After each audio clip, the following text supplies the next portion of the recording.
আসসালামু আলাইকুম ওয়া রাহমাতুল্লাহি ওয়া বারাকাতুহু। সুপ্রিয় শ্রোতা, কাছে কিংবা দূরে, দেশে কিংবা প্রবাসে, যারা আমাদের এই চ্যানেলটি সালামত টিভির এই স্বপ্নের তাবিরের এই চ্যানেলটি যারা দেখছেন, সকলকে জানাই আন্তরিক মোবারকবাদ, ভালোবাসা, প্রীতি ও শুভেচ্ছা।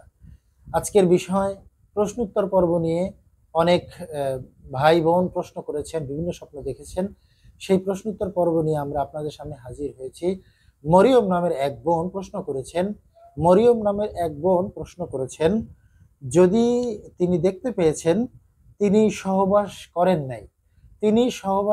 নাই কিন্তু সহবাসে লিপ্ত হবেন, এমন অঙ্গভঙ্গি বা এমন ভাব করতেছেন যে তিনি সহবাসে লিপ্ত হবেন, এমন একটা অবস্থায় তিনি স্বপ্নে দেখেছেন। তিনি জানতে চেয়েছেন যে এই স্বপ্নের ব্যাখ্যা হুজুর কি হবে। আপনি ভালো দেখেছেন, স্বপ্ন খারাপ দেখা বা স্বপ্নে যদি অশালীন কিছু হয় তার তাবিরও যে অশালীন হবে এমনটা নয়। অনেক সময় বিপরীত হয়, অনেক সময় কাছাকাছি হয়, অনেক সময় দুইটার বৈপরীত্য একদমই আলাদা এরকম হয়ে যায়। তো যেই বোন দেখেছেন তিনি সহবাস করেন নাই কিন্তু সহবাসের অঙ্গভঙ্গি করেছেন, এমনটা তিনি দেখেছেন।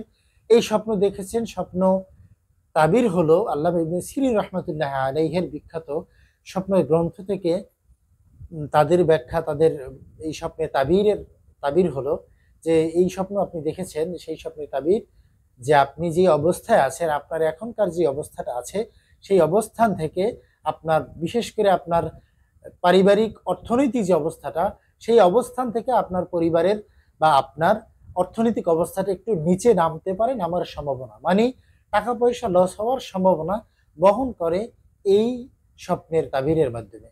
আল্লাহ পাক আমাদের সকলকে হেফাজত করুক, সকলকে আল্লাহ পাক বরকত দান করুক, সকলকে আল্লাহ পাক রহমত দান করে, রহমতের কোলে ছায়া দান করে, রহমতের কোলে আচ্ছাদিত করুক।